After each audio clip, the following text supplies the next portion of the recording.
Cada tanto aparecen esas personas en nuestro radar que son faro, que son muy buenos en lo que hacen, que son valiosos, que son entusiastas, que son docentes, que explican una y otra vez, que no se cansan de explicar y de volver a explicar si hace falta, que tienen una mirada distinta sobre muchas cosas, que esa mirada nos nutre, nos enseña, nos interpela. Hoy está con nosotros aquí en este ciclo el doctor Guillermo Beccacece. Es médico fisiatra formado en medicina integral y dirige el Centro de Medicina Biológica Integralis. Guillermo, bienvenido. Hola, gracias Laura, gracias por tu palabra. ¿Cómo estás? Me encanta. ¿Qué es esto de la medicina biológica? Bien, la medicina biológica es un conjunto de terapias que busca que sea el propio organismo el que resuelva las cuestiones, ¿no? Las patologías o equilibrarlo, ¿no? Nosotros le pusimos medicina biológica por la cuestión es que nombrar la palabra psico-neuro-inmunoendocrinología era muy larga. Entonces dijimos, bueno, esto es biología, al fin y al cabo es biología. Entonces es esto de reunir todas las terapias que andan dando vuelta y hacer una sola medicina, ¿no? Porque por ahí hoy ves que las formaciones nuestras son duras en lo que es académico, es decir, es estudio, todo es científico, todo el método científico y hoy la necesidad pasa por otro lado, es decir, y vas viendo que después vamos a profundizar un poco más, es la parte más, si quieres, psicológica, que hoy cada vez tiene más incidencia en los tratamientos y se ve más dentro de esto de la integralidad. Y hay una parte que no me quiero olvidar y no menor es la espiritualidad, que se abandonó directamente. La medicina lo dejó de lado y bueno, y ¿qué hacemos con eso? O sea, ¿dónde entra? O sea, miles de años hablando de religiones, de espiritualidad y de golpe desaparece. No está más. Pero en realidad es esto, es la psico-neuro-inmunoendocrinología, es decir, cómo lo que pienso afecta a mi sistema inmune, cómo lo que se ve afectado también por los alimentos, y mis hormonas cómo trabajan, si yo estoy en estado de estrés, qué ocurre, si estoy en estado de tranquilidad, qué pasa, y qué beneficio me trae una u otro momento de mi vida. ¿Y se puede curar solo el cuerpo? Sí. Creo que cada vez se entiende más que esto ocurre. Nosotros, a medida que va avanzando la ciencia, vamos dando por sentado muchas cosas que antes eran frases, eran del popular y esto del no te hagan mal la sangre. Yo siempre uso mucho las frases del popular, ¿viste? De las abuelas y esto que vienen un poco a mostrarnos que sí, que si vos trabajas, gestionas las emociones, sabés darle lo que necesita cada célula, es decir, las vitaminas, los minerales, y acompañas por ejemplo, nosotros trabajamos con cámara hiperbárica, que es oxígeno en realidad, y el ozono también termina siendo oxígeno. Si vos das todos los nutrientes y entendés de esto del equilibrio entre lo alcalino y lo ácido entre las células, entonces sí le das la posibilidad de que sane el cuerpo, ¿no? Y un poco hoy lo que busca el paciente es no consumir tantos fármacos. También esto es la tendencia. Es decir, yo ya quiero solucionar la causa de raíz y no estar permanentemente tomando fármacos. ¿No es cierto? Hay casos y casos, pero hay fármacos que son necesarios e imprescindibles y hay otros que no. Que uno puede, en la medida que uno va cambiando hábitos, ir mejorando la salud y en medida de eso ir sacando algunos fármacos, ¿no? Ese quiebre, ¿no? Esa decisión de quiero consumir menos fármacos, Sí. sé que me tengo que cuidar, sé que mi vejez depende de lo que yo haga en la juventud.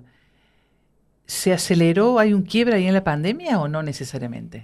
Sí, hubo un quiebre que un poco se aceleró porque la gente empezó, al no tener por ejemplo, no tener una vacuna en ese momento, empezaron a decir, bueno, ¿qué hago? Bueno, apareció la vitamina D por un lado, la vitamina C, que recuerdo que se había agotado en los locales de Córdoba, en las farmacias, la vitamina C no había stock, que se quedaron sin stock todos de los antioxidantes. Entonces empezaron a trabajar todo en esto que acompaña, que complementa, para elevar el sistema inmune. Entonces se aceleró en un montón de aspectos, ¿no? Y después, bueno, esto quedó.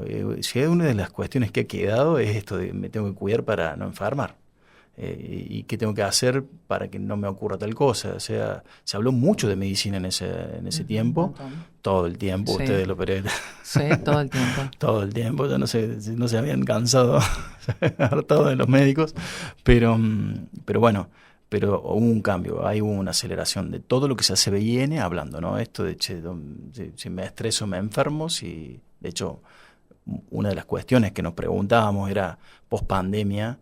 Y yo hacía mucho la crítica de decir, ese encierro prolongado genera cortisol elevado, y el cortisol elevado te genera enfermedad. O sea, era inevitable que a los 2-3 años hubiéramos comenzáramos ya a ver las consecuencias, ¿no?, de esto del estrés prolongado. Es decir, más cantidad, por ejemplo, que pasó en el 2001, ¿no? Y más cantidad de cardiopatías, más de infarto, o más aumento de depresión, o más Vos lo tendencia al adjudicás cáncer. entonces al estrés prolongado y no necesariamente al no control. Sí, al estrés prolongado. Yo creo que hace desastre el estrés prolongado, y te lo dice una víctima del estrés. Yo tuve cáncer a los 33 años y a raíz de un estrés, posterior a un estrés muy agudo, ¿Qué fuerte. te pasó?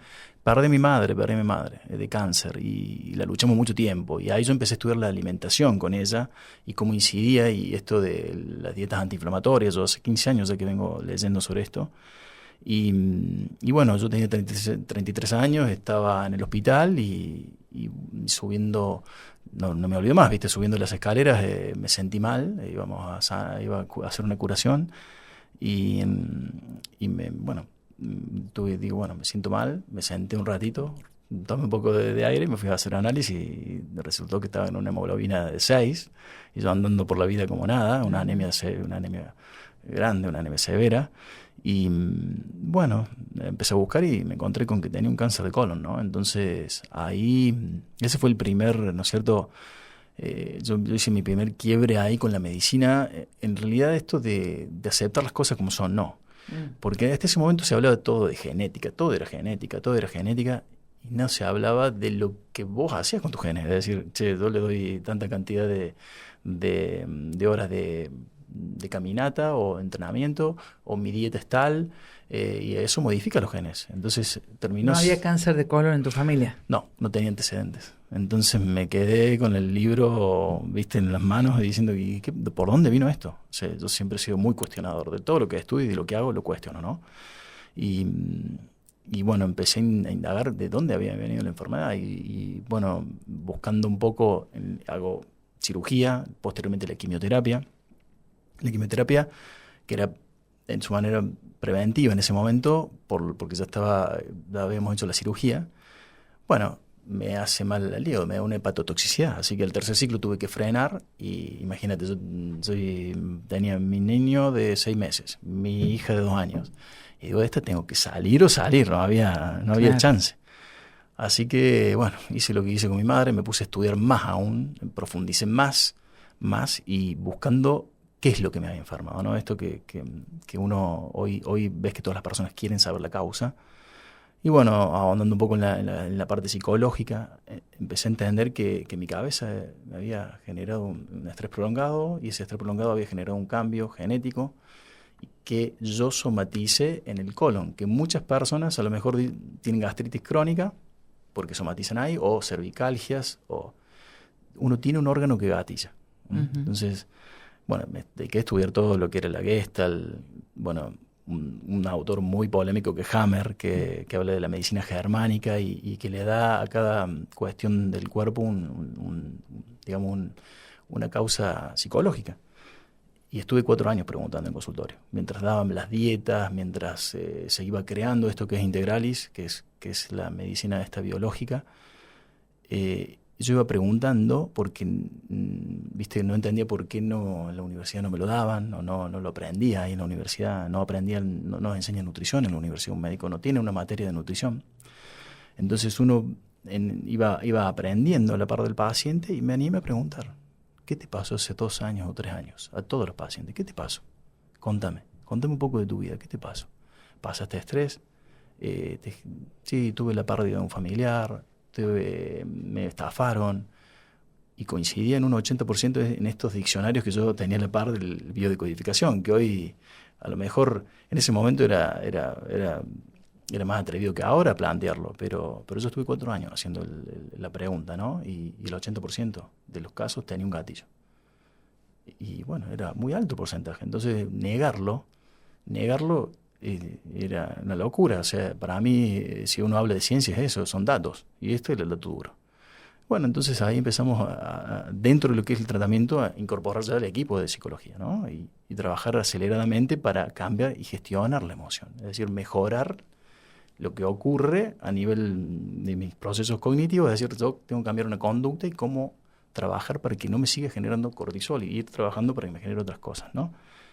Es un poco gestionar, ¿no? Y bueno, ahí fui entendiendo todo lo que me fue enfermando, lo que ocurrió, y después lo que ocurrió, bueno, fue esto, ¿no? Es decir, la medicina cada vez se escucha más de esto, y bueno, es una forma más de tratar al paciente, y te digo, el éxito es mayor, es mayor. ¿Siempre hay una explicación de algo que disparó la enfermedad o no necesariamente? No necesariamente. El 10% sí tiene una causa genética. Eso es lo que veo, por lo menos que el 10% sí. Y lo va a haber diversos autores hablando de lo mismo, ¿no? Y cuando voy a los congresos, yo me siento al último y escucho todos los expositores porque quiero saber lo valioso del aporte de la experiencia, ¿no? Porque, pero siempre hay un gatillo, ¿no? Siempre hay un gatillo emocional y después hay que trabajar sobre eso, ¿no? Si el gatillo fue emocional, ¿hay que trabajar ahí? Sí. ¿Y se puede resolver? Sí, tenés casos y te lo dicen los pacientes, te lo dicen. Tenés más chances, ¿no? Hay que aumentar los porcentajes, yo siempre hablo de datos. Entonces, y bueno, una vez que encontrar la causa y trabajar un poco sobre eso, sin olvidarnos de todo lo que la medicina da, ¿no es cierto? Porque es todo complementario, es decir, a mí me gusta decir que hay una sola medicina, estas divisiones no sirven a ninguno. Lo único que se benefician de las divisiones son los que hacen negocio de esto, es decir, porque ¿qué diferencia hay si yo formo un médico en homeopatía, si lo formo en acupuntura, si lo formo en alimentación, si lo educo en ayurveda? ¿Qué le va a cambiar? La forma de pensar nada más. Es una cuestión filosófica en realidad. De fondo la cuestión es filosófica, porque el método científico puro y duro no permite que cosas que no se dicten desde los intereses de un lado, el médico tenga posibilidad de pensar de manera diferente. Y el abordaje va a ser diferente, va a ser un abordaje mucho más humano. El hecho de ser tan exhaustivo con los datos ha generado tanto materialismo en la medicina y se ha deshumanizado también por eso. Pero es porque ha perdido estas formaciones también. Entonces a mí me gusta incluir todo dentro de mi cabeza y vas a generar más conocimiento. Aparte, cada disciplina, sea oriental, sea occidental, sea de donde sea, te va a aportar un conocimiento. Después habrá que, en la medida que se pueda y que permitan y que los intereses no se opongan, es ir demostrando todo lo que puede dar una u otra, ¿no? Medicina. Pero yo creo que el médico, mientras más le agregues en la cabeza, mientras más contenido tenga, más posibilidad de decisión va a poder tomar y mejores decisiones va a tomar. En Integralis tienen una terapia específica para el cáncer. ¿Cómo es? Mira, el cáncer, nosotros hay una forma de tratarlo, de que es reducir la ingesta de glucosa, lo primero. Porque a la célula tumoral le encanta la glucosa. Consume mucha glucosa, es una célula hipermetabólica y de hecho hay un estudio que se solicita que es el PET, la tomografía por emisión de positrón, ¿no? Que el marcador es glucosado. Entonces vos lo ves en una pantalla, célula que tomó más glucosa, célula que se marca en esa pantalla. Entonces lo que hacemos es reducir la ingesta de glucosa, los índices glucémicos, con una dieta, que es como una dieta para un diabético. Si uno no quiere hablar de alcalinidad o no quiere hablar de antiinflamación, hablemos de una dieta para un diabético. Entonces reducimos los índices glucémicos de los alimentos. Entonces ahí ya tenés la primera parte. Otra cosa que aumenta la glucosa, porque yo puedo hacer la quimioterapia, puedo hacer la dieta, pero si yo estoy pasando estrés y no lo sé gestionar, lo primero que te va a elevar, y yo le llamo está abierto las 24 horas, ese kiosquito abierto las 24 horas, que es el estrés, que es tu cabeza, porque funciona las 24 horas, al aumentar el cortisol, eleva la glucemia automáticamente. O sea, vos podés hacer todo bien, pero si no manejas bien esto, el cortisol va a hacer que se aumente tu glucemia en sangre. Entonces, hay un cambio metabólico. Cuando uno cambia la forma de pensar, cambia tu metabolismo. Entonces lo abordamos también de ese lado y el paciente tiene que entender que no se puede estresar. Y hoy, por ejemplo, una cosa que a mí me ocurrió cuando yo tenía que hacer mis quimioterapias, que todo era estrés, es decir, no tiene nada facilitado al paciente. Es decir, yo que quería ir a poner mi brazo y que me pusieran la droga, la quimioterapia, no. Que yo en ese momento busqué vivirlo como lo vivió el paciente, es decir, para saber qué se siente, porque ¿viste? Siempre estoy del otro lado del escritorio. Y bueno, entonces no se la hacíamos fácil al paciente. El sistema no se la hace fácil, entonces tenés menos posibilidad de curación si un paciente se estresa. Imagínate, yo tenía 33 años y hacía todo solo y encima médico, entonces iba, golpeaba una puerta y tenía respuesta. Pero un paciente de 80 años que está solo, que le da una enfermedad de tipo oncológica, que tiene que batallar que tiene que buscar la quimioterapia solo, que le rechazan la quimio, que tiene que hacer de vuelta el trámite a la obra social, que los médicos le falta un sello, o le falta la firma, se venció la orden, la fecha. Es un peregrinar, o sea, te la hacen muy difícil. Yo digo, ¿queremos pacientes que se curen o queremos esto? El resultado va a ser el mismo siempre, vamos a perder, o sea. Entonces, un poco es eso, ¿no? Es ir viendo todo lo que hay que cambiar para que ese paciente no se estrese. Y vaya y hace lo que tiene que hacer y se va a su casa y estar tranquilo, que es lo que debería hacer todo paciente. Uh-huh. Y bueno, entonces un poco lo que vamos viendo también es la forma de encarar el tratamiento, de ir a que el paciente sepa que tiene que bajar los niveles de estrés. Y también utilizamos antioxidantes para tratarlo durante el tratamiento oncológico. ¿Por qué? Y esto también es científico, es decir, uno usa la vitamina C en alta dosis. La vitamina C es un análogo de glucosa, es decir, es un hidrato de carbono. Y el tumor la mira y se confunde. Y es como que le dieras endulzante. Es como si estuviera tomando stevia. Entonces la toma y no la puede metabolizar y se oxida. Lo usa de prooxidante dentro de la célula tumoral. Nos ayuda. Y encima eleva el sistema inmune. La vitamina C, por un lado, las células la ayudan en esto y por otro lado, la célula tumoral le genera un problema. Entonces es como que generarle un terreno más inhóspito y que no pueda crecer como crecen los tumores, ¿no? Acompaño siempre la terapia oncológica, es decir, no una cosa no puede ocupar la otra y es todo un complemento. Y el paciente le va mucho mejor. De hecho, un ejercicio que yo hacía, me sentaba en la sala de espera y le preguntaba qué estaban haciendo.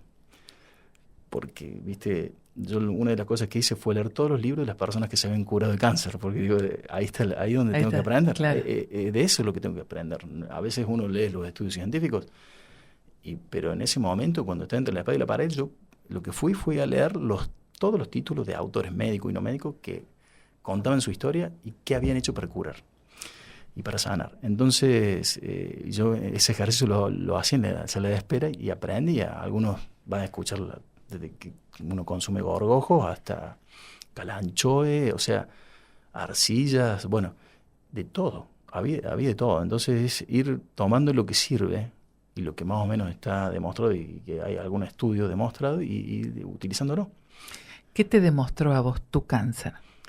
Y que el estrés es más importante de lo que uno piensa en el origen de las enfermedades. Hoy si tuviera que hacer un análisis de todo lo que ocurrió, es decir, no tenés en cuenta el estrés, no lo tenés en cuenta, ¿viste? Es como que... Lo que pasa es que es un punto muy difícil de manejar, porque vos me podés decir, bueno, hay que hacer actividad física. Ok, la hacemos. Sí. Pero el estrés es inmanejable. Sí, hay veces que sí. O podés reducirlo a la mínima expresión. Sí, tenés un estrés que es es verdadero, es lo que sostiene la vida, que es lo normal, pero cuando es prolongado y por mucho tiempo, ahí es donde uno tiene que aprender, y yo creo que esto lo podemos incluir a lo mejor en la enseñanza de los colegios, ¿viste? De niño enseñarte a darle dimensión real a las cosas y aprender a gestionar este estrés, ¿no? Es decir, ¿cómo puedo hacer si ando pasado de vuelta o qué tengo que hacer? Pero, por ejemplo, la enfermedad de tu mamá, sí. ¿la podrías haber vivido desestresado? Y no, pero a lo mejor si hubiera tenido un terapeuta antes, a darle real, digamos, entidad a todas las cosas que vas pasando y que vas viviendo, a lo mejor sí, pero no, en ese momento no te das cuenta, ¿viste? Que necesitas, porque ¿qué ocurre? Cuando hay un paciente, el núcleo familiar trata de contener a ese paciente, pero nadie, ¿viste? ¿Quién contiene al contenedor? Claro. Es decir, y bueno, y más en el caso de una familia, la madre, ¿no? Es decir, que lo que reúne a todos, en la mayoría de las familias, la madre. Entonces, a lo mejor en ese momento se hubiera entendido lo que estaba ocurriendo y hubiera, de alguna manera, haber hecho terapia psicológica con algo que te vaya ayudando a descargar, ¿no? Un poco lo que va ocurriendo y aprendiendo a gestionar todo lo que va ocurriendo. Pero bueno, yo creo que ahí donde nos falta también entender la importancia de todo esto. ¿Y hoy cómo te cuidas? Y hoy, mira, lo primero que hago es en la semana, del lunes a viernes, bueno, muchas veces yo, por ejemplo, yo hago ayunos permanentemente, ceno, prácticamente ceno todo de lunes a viernes, y los fines me disfruto. Como lo que yo quiero, disfruto. La paso bien, pero hoy, sin duda, y sabes que tengo una ventaja, y en esto tengo una ventaja con respecto al resto, porque yo al atender pacientes que están pasando por esto, oncológicos, yo lo que me hacen acordar, me recuerdan todos los días lo que no debo hacer para enfermar. Y es un refresco todos los días, ¿viste? Al ver pacientes, sobre todo los oncológicos, que yo me veo en cada uno reflejado, y esa es una ventaja, ¿no? Es un refresco y un recuerdo de qué no debo hacer para enfermar. Pero bueno, sobre todo trato de no enojarme por estupideces. Uh-huh. ¿No levantas la voz? A veces sí, pero... No parece. Pero... no, a veces sí cuando alguna discusión, pero más, ¿viste? Pero más en mi casa, más con alguna cosa que han hecho los chicos. Pero sí, soy una persona normal, pero ya no tengo esos excesos de antes, ¿me entiendes? De la ira, de la bronca. Trato de gestionarlo al momento y trato de acordarme de dónde estuve. Porque yo siempre le digo al paciente, acordate de dónde venís, porque cuando te dan el alta y te dan el título libre de enfermedad, recordate siempre que esto te vino a enseñar, qué te vino a enseñar, y no volver a repetir los mismos esquemas y los mismos programas y las mismas historias. Porque yo he visto pacientes 25 años después teniendo la recidiva en el mismo lugar del tumor anterior, y vos me decís, ¿qué ocurre? Estuvo 25 años durmiendo esa célula ahí. No se replicó, un cáncer no se replicó por 25 años, y después de un estrés se gatilla. Entonces, si hay algo que yo trato es de esto, ¿no? De estar tranquilo, de no hacerme problema por estupideces, porque al fin y al cabo todo es solucionable, salvo la muerte, todo lo tiene solución. Y bueno, trabajar un poco la nutrición y hago actividad física que me ayuda también a gestionar mi estrés, porque muchas veces salgo desbordado de casos del consultorio y lo primero que hago, me pongo en las zapatillas y salgo a correr y relajo. Pero es una forma también, ¿viste? Una herramienta más. Uh-huh. Y bueno, y me doy mis tiempos, medito mucho, rezar, me ayuda muchísimo rezar. Y bueno, si vas a Integral vas a encontrar vírgenes por todo lado, porque me ayudó muchísimo, ¿viste? Mi rosario durante la etapa de... Y es otra forma más de bajar los niveles de estrés, ¿no? ¿Qué te da la fe? Bueno, la creencia es muy importante. Ahí arranca todo. Porque depende de lo que vos crees, es el pensamiento que va a venir posteriormente, es decir, y eso, el pensamiento después se vuelve en acción. Pero si vos no tenés una creencia de que te va a curar, no podés pensar y imaginártelo y no podés trabajar en consecuencia. Para mí el principio es todo. Hay un libro muy lindo que se llama La biología de la creencia, se los recomiendo a todos que lo busquen y lo lean, donde te demuestra que esto empieza ahí. Y es un cambio de vuelta biológico, es decir, un cambio fisiológico lo que haces con una creencia. Es muy importante. Estamos conversando con Guillermo Beccacece. Te propongo, Guille, una pausa. Dale. Estamos en el ciclo Gente Picante con Guillermo Beccacece. Recuerden, en nuestras redes, en YouTube y en Spotify, pueden encontrar todo el ciclo completo como Gente Picante. Las siguientes empresas acompañan a Gente Picante.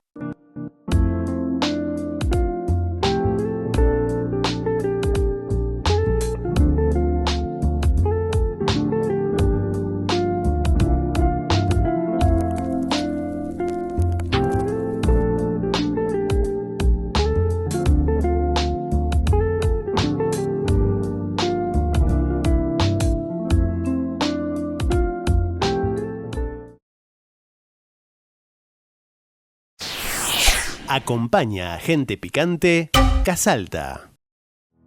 Hay lugares donde siempre nos vamos a sentir seguros. Estamos orgullosos de ser uno de ellos.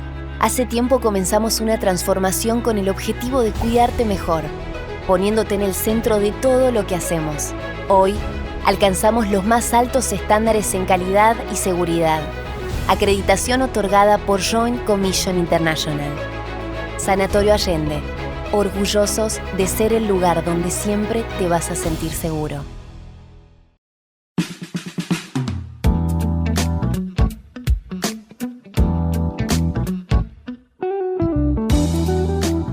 Retomamos nuestro ciclo Gente Picante. Estamos conversando con el doctor Guillermo Beccacece, médico fisiatra formado en medicina integral. Dirige el Centro de Medicina Biológica Integralis.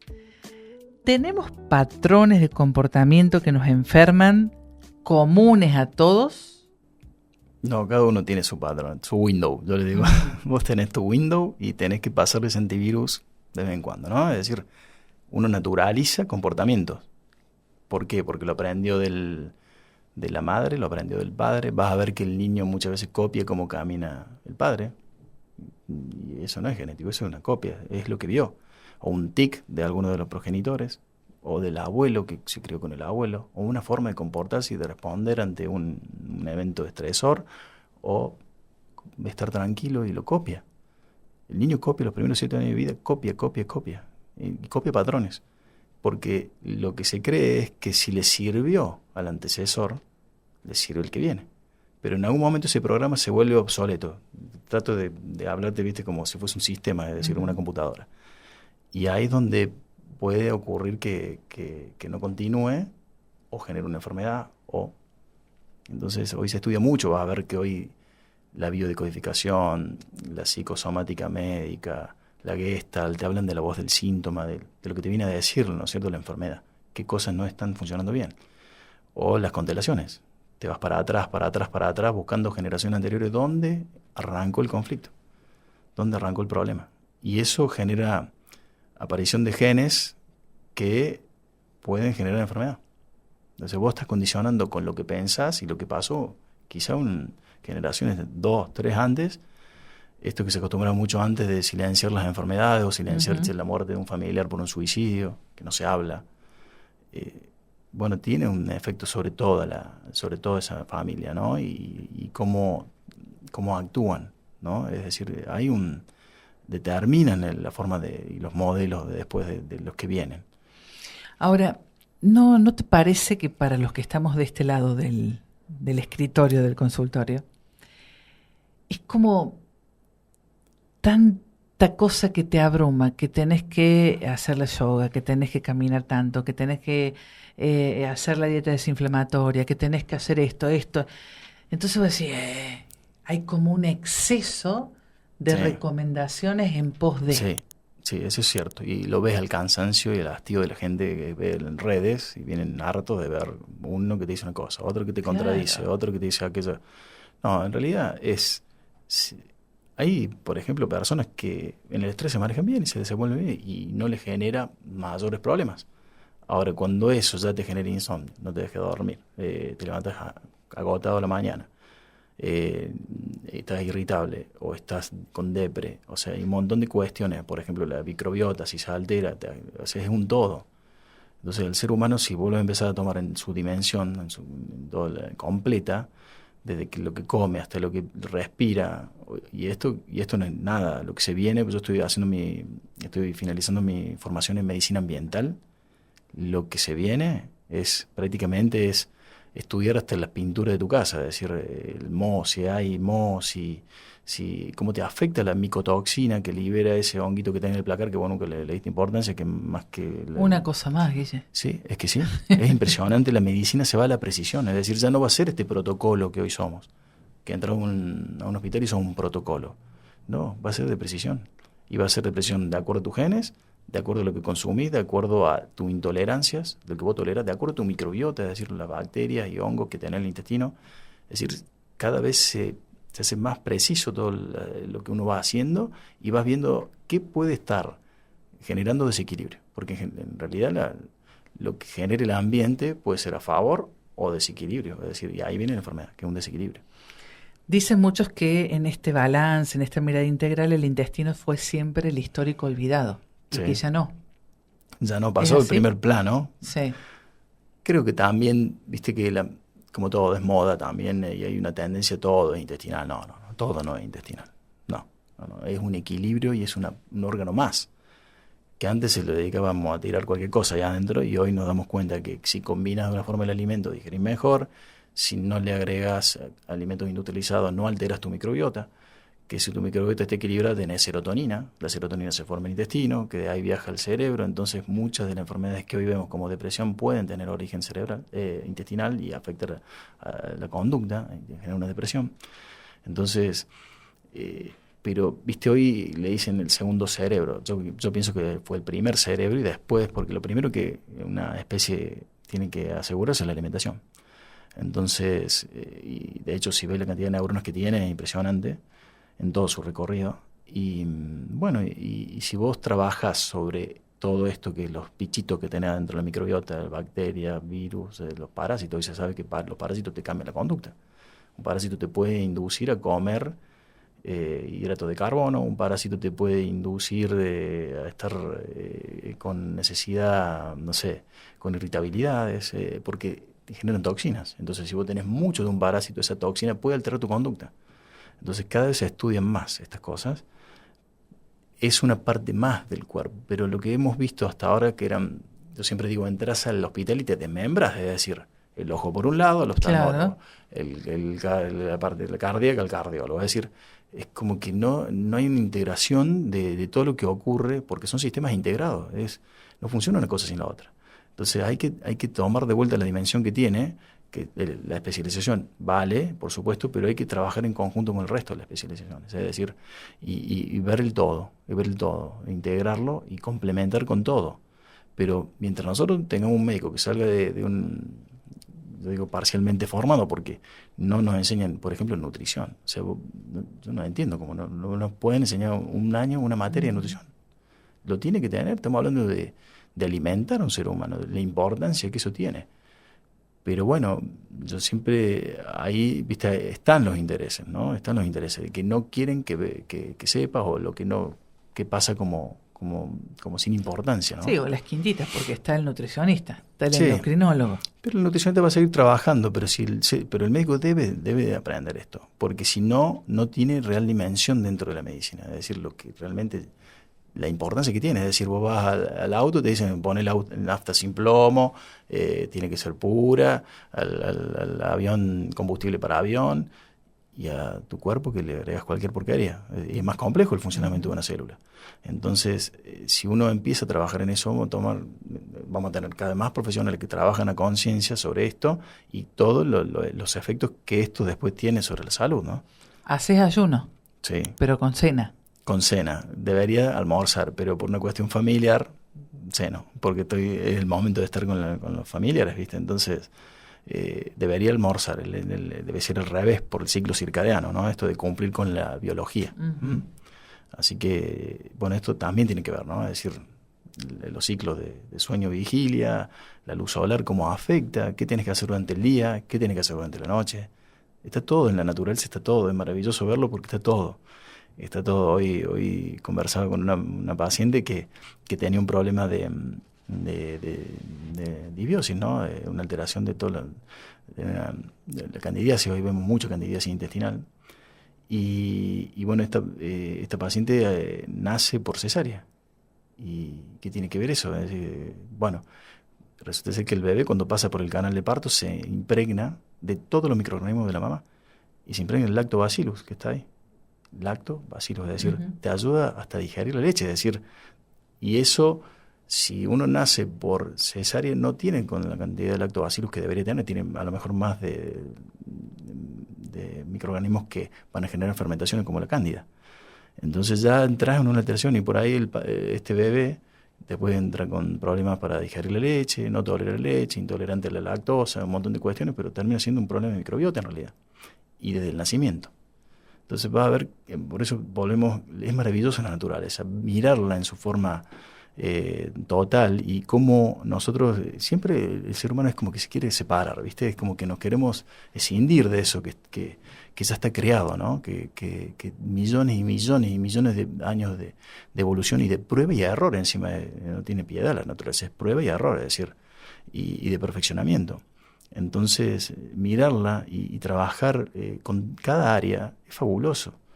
Yo disfruto de lo que hago, realmente soy un apasionado de lo que hago, porque voy entendiendo toda la creación, ¿no? Es decir, todo esto que ves y cómo cada cosa que hay en el ambiente tuyo interacciona con uno y cómo uno interacciona con ellos. Es decir, y si está todo en equilibrio, vamos a tener, a lo mejor no tenemos patologías, ¿no? Siempre mi padre médico me decía una frase que yo creo que es muy útil y muy actual, es: si los pacientes entendieran que tienen que hacer la parte nutricional, una buena nutrición y ejercicio, los médicos nos moriríamos de hambre. Siempre repetí eso. Tal cual. Y es así, porque vos reducís las posibilidades de tener enfermedades. Dijiste que te calzás las zapatillas y salís a correr. Me dijeron que nadás, que jugás bien al básquet y que cantás. ¿Quién te batió todo eso? Ah, bueno. Cantás Tenés y cantás informando. bien. Sí, disfruto del cantar, sí, disfruto. ¿Qué cantás? De todo, pero me gusta mucho el rock nacional, me gusta mucho y disfruto. Vos sabés que uno de los momentos de liberar endorfinas es eso, ¿no? La creación, el artista, hay que copiar eso también. Estaría bueno de usarlo de terapia, ¿no? Pero canto, teníamos una banda, bueno, de chico hice de todo, ¿viste? Pero si hubiera elegido qué quería ser, hoy me preguntás, ¿querés jugar al básquet? Sí. ¿Querés jugar al básquet? Así que tengo muchos amigos dentro del básquet. Y bueno, un fanático del deporte. Pero si era algo de adicción que tenía en mi vida es el deporte. Es más, disfruto, ¿viste? Y trato de jugar. Ahora juego al fútbol porque un poco menos, demanda menos que un básquet o otra cosa, pero amo el deporte, sí, la verdad que fanático de esas cosas. Pero me gusta hacer de todo. Vos, viste que hablo con el Doc Orchan, que me dice, Guille, vos haces de todo.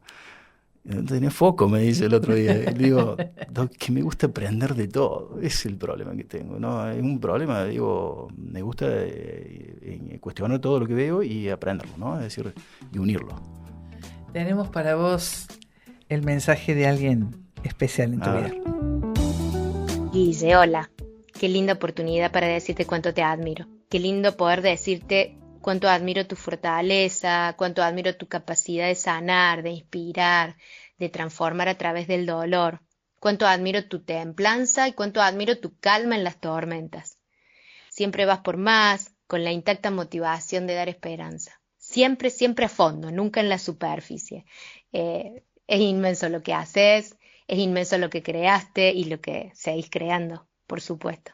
Gracias por ayudarme a ser mi mejor versión, gracias por ayudarme a disfrutar de las cosas simples de la vida, pero sobre todo gracias, gordo, gracias por ser mi coequiper, mi compañero en este proyecto tan importante que tenemos, que es nuestras familias, sin duda. Te amo. Ahí está, Paola. El coequiper. No me dejas sin palabras. Y bueno, en la... Sí, mira, ella en fue la familia está todo. fundamental fue, y es, me acompaña en todo, ¿viste? En esto que yo inicié, que fue a raíz de un fracaso, una enfermedad, esto de buscarle la vuelta, y bueno, me acompañó del minuto uno, siempre al lado, ha sido una columna. Es muy importante esto también, ¿no? Es decir, la gente que te acompaña, cómo lo hace, ¿no? Y más cuando estás pasando por una cosa fuerte como la que pasas. Y hoy no me imagino, viste, la vida sin ella. O sea, es una columna, y siempre que viste que un poco uno siempre tiene que buscar un lugar donde apoyarse, yo lo tengo. Gracias a Dios lo tengo. Un mensaje más. Hola, Pa, sabes que te amo. Admiro mucho que aunque seas muy observador y te fijes mucho en los detalles, también sabes disfrutar de las cosas simples de la vida, como por ejemplo los mimos o simplemente una canción que cantemos juntos. También admiro tu disposición hacia los demás, eso siempre lo admiré y siempre quise copiártelo, y tu entrega, bueno, más que todo en tu profesión, digamos. que se te nota la entrega hacia los otros, sobre todo hacia los que más lo necesitan. Pero lo que más admiro de todo y es a lo que más aspiro es a que todo lo que haga sea voluntad de Dios, como todo lo que vos hiciste y todo lo que vas a hacer. Te amo, pa. Ahí está. ¿Cuántos años, Cande? Y Cande acaba de cumplir los 15. Mira. Mira cómo le picó el boleto al papá. Sí. No, pero la verdad que son el motorcito, ¿viste? Vos sabés que lo primero cuando me enfermé, lo primero que pensaba es que este año fue el milagro. Digo, me voy a perder el crecimiento de eso, es decir, voy a dejar huérfano, viudo, y me voy a perder lo primero que se me cruzó la fiesta de 15. Vos sabés que el momento del vals de la fiesta de 15 ahora que ella festejó, ¿no? Y la pasó tan lindo, para mí fue un momento de logro, ¿no? Es decir, otra victoria más, ¿viste? Porque uno no dimensiona lo que puede perder y los momentos que vive el día a día, es decir, a veces lo vivimos como algo normal y ¿sabes cuánta gente está enferma y deseando pasarlo, vivirlo, llegar? ¿Sabes cuántos pacientes se me sientan delante? Doc, tengo que llegar al casamiento. Me dieron 6 meses de vida, tengo que llegar en 9 meses al casamiento de mi hija. O esas cosas, ¿viste? Uno no las dimensiona. Y bueno, un poco esos fueron el motorcito de esa llama de hacer, de intentar y de curarse, ¿no? Y de sanar. Así que, bueno, y lo siguen siendo, ¿no? Pero no dimensionamos el día a día y el valor que tiene, ¿no? El segundo a segundo y el minuto a minuto. Una pregunta difícil, ¿no? Pero ¿cómo seguís adelante o cómo la llevas o cómo acompañas? Porque habrá muchos enfermos que no superan la enfermedad. Uh-huh. Quien te dice esto, ¿no? Me dieron 6 meses. ¿Cómo haces para estar? Es muy buena esa pregunta, ¿no? Vos sabés que cuando empecé era más duro porque no tenía el cuero como a lo mejor lo tiene otra profesión. Yo no vengo de la fisiatría, si bien veía mucha discapacidad, no veía esto de la muerte cercana, ¿viste? Haberlo pasado yo por ahí y yo me veo en cada paciente, es decir, hoy no me puedo separar de eso, me veo en cada paciente y fue muy duro, fue un entrenamiento muy duro el saber, y me ayudó mucho el doctor Dubersaski con una frase que es mi oncólogo, el doc, y me decía, Guille, cada uno tiene su caminito. Cada uno tiene su caminito, es decir, como decimos los católicos, cada uno tiene su cruz, ¿no? Y nos tenemos que hacer cargo de eso, es decir, y bueno, uno va haciendo lo que puede, en la medida que puede, y el conocimiento que tiene, y hay muchas cosas que condicionan, ¿no? El curarte, o no. Muchas veces ser inconsciente te cura también, no te creas. A veces no tanto las formaciones, sino la inconsciencia, es decir, no tener más dimensión real de lo que te está pasando, tiene un efecto sanador, a veces lo he visto en varios pacientes. Entonces, el momento cuando vas transitando la enfermedad a un lado de un paciente y acompañándolo, yo aprendí eso, ¿no? De acompañarlo. Ese es mi momento. Es decir, muchas veces rezo, por favor, ayúdame con este paciente, ayúdame, quiero que viva, quiero que vivan. Yo venía hablando de eso también con un colega, decir, yo quiero que el paciente se sane. Y bueno, y te toca esto, ¿no? Que bueno, que a veces el momento de cada uno es diferente. Unos se van antes, otros se van después. Y lo que uno tiene que aprender es el acompañamiento, ¿no? El cómo, ¿no? Esto que un poco la medicina, ser tan técnica, ha perdido el acompañamiento y se ha deshumanizado en este aspecto. Y acompañar al buen morir, ¿no? Al buen morir, creo que es eso, el acompañamiento. Hoy me baso más en eso que en lo otro. Pero es muy duro, ver cómo una vida se apaga, y te cuento cuando te tocan niños, ¿no? Es tremendo, es tremendo. Y cuando uno ve a un oncólogo haciendo esto, la verdad que entiende muchas veces que estén, viste, como no hablan mucho y eso, porque yo sé el sufrimiento que pasan los oncólogos y el que tienen por dentro, ¿no? Es muy duro. Y si te propongo un ping-pong. Dale. A ver, ¿cuántos buenos amigos tenés? ¿Sos amiguero? Uf. Asado, guitarra, sí, todo. Fiesta. No, que esto no salga, esto lo cortamos. No, si saben, yo no oculto nada, yo no le dibujo más. Eso hasta los 33 cuando me enfermé. Después dije, no hay que dibujar más nada, hay que pasarlo bien, disfrutar en el momento que hay que disfrutar. Así que eso fue un aprendizaje también, ¿no? Estamos siempre guardando la compostura y qué dirán, eso no. Guardaste la compostura y te enfermaste. Y me enferme. Así que el ser o no ser, yo le digo, ¿viste? La famosa frase de ser o no ser, es decir, o sos tu esencia y venías a hacer lo que tenés que hacer y lo que es el plan para vos, o si no sos,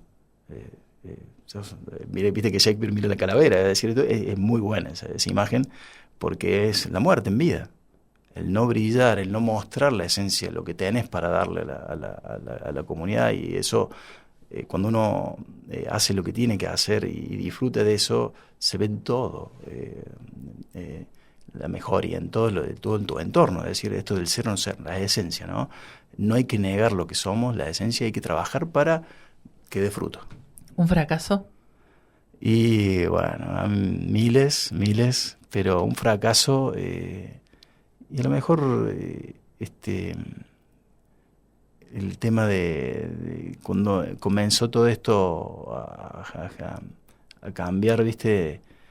El tema de cuando era... Yo creo que mi cáncer se inicia mucho antes, estoy 15 años para atrás, ¿no? Es decir, de esto, de la esencia, ¿no? Es decir...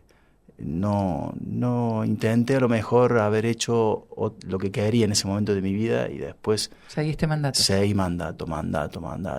Cuando es intentarlo y si no da resultado, hay tiempo para volver para atrás. Entonces, esas frustraciones después se cargan y terminan siendo un yugo. Es impresionante como la opresión que tienen y te llevan a una depresión y te llevan a no hacer lo que tenés que hacer y no disfrutar. Es un pecado no disfrutar, es un error no disfrutar de la vida, es un error, es un don que cada uno, viste, que cuando no te ves que estás contra la espalda y la pared, decís que querés hacer todo lo que no hiciste. Entonces ese es el error, no disfrutar y no hacer lo que tenés que hacer en el momento que lo tenés que hacer. ¿Algo que no te sale? Algo que no me sale. Y bueno, muchas cosas.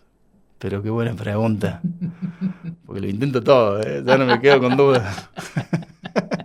Bueno, algo intentado y que no salió.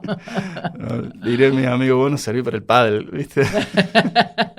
Bueno, pero vos probás. Sí, yo pruebo igual, insisto. Igual. No, yo insisto. Pero bueno, hoy algo que no me sale es esto de tolerar un poco cuando un paciente sabes que se te agotan las instancias, viste, estás al final y no sabes qué herramienta, a qué recurrir y eso todavía no me lo tolero, viste, como que todos los días miro para arriba y digo, che, ayúdame con esto, ¿cómo resuelvo esta situación de finales de vida, viste, que esto todavía no lo incorpore, viste, la tolerancia para mí es un fracaso, viste, lo vivo como médico, la muerte es un fracaso, es decir, y lo tengo que vivir como algo más de la vida, ¿no? Pero bueno, ese sí.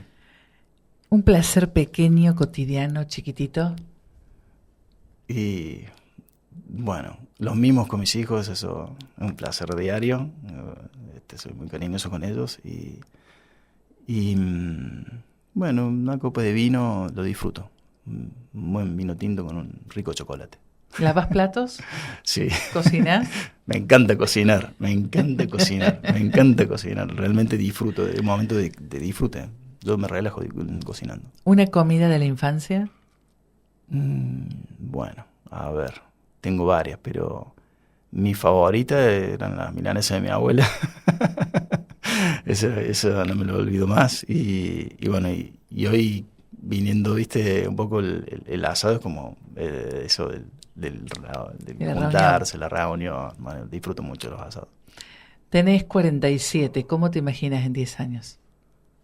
Bien, eso también lo estoy programando y creo que me veo un poco disfrutando un poco más de la tierra, es decir, a lo mejor siempre digo que mi sueño es tener como una plantación de olivos, viste, algo de eso y juntarme con eso, con la tierra, ¿no? Ya desde otro lado, ¿no? Y un poco bajando la intensidad porque yo veo y lo veo en mis colegas también que aparte... Bueno, algunos no, tengo que reconocerlo, pero a medida que vamos envejeciendo vamos perdiendo tolerancias, ¿viste? Y nos cansamos más rápido, nos ponemos más irritables, más gruñones, bueno, a pesar de que trabajo para que eso no ocurra, y con los pacientes lo hago también, pero bueno, un poco es eso, es bajar un poco más y Y a lo mejor lo he pensado mucho, digo, mi sueño es ese, ¿no? Es decir, una plantación de olivo chiquita para yo aprender de esto, ¿no? Del otro tipo de las biologías, ¿no? Es decir, porque cada cosa tiene para enseñarte. Y las abejas me encantan, entonces, ¿viste? Todas esas cosas las pienso. Muy bien. Guillermo, un placer que nos hayas acompañado. Bueno, gracias, Laura, gracias por la invitación. Gracias. Guillermo Beccacece, aquí en nuestro ciclo de Gente Picante.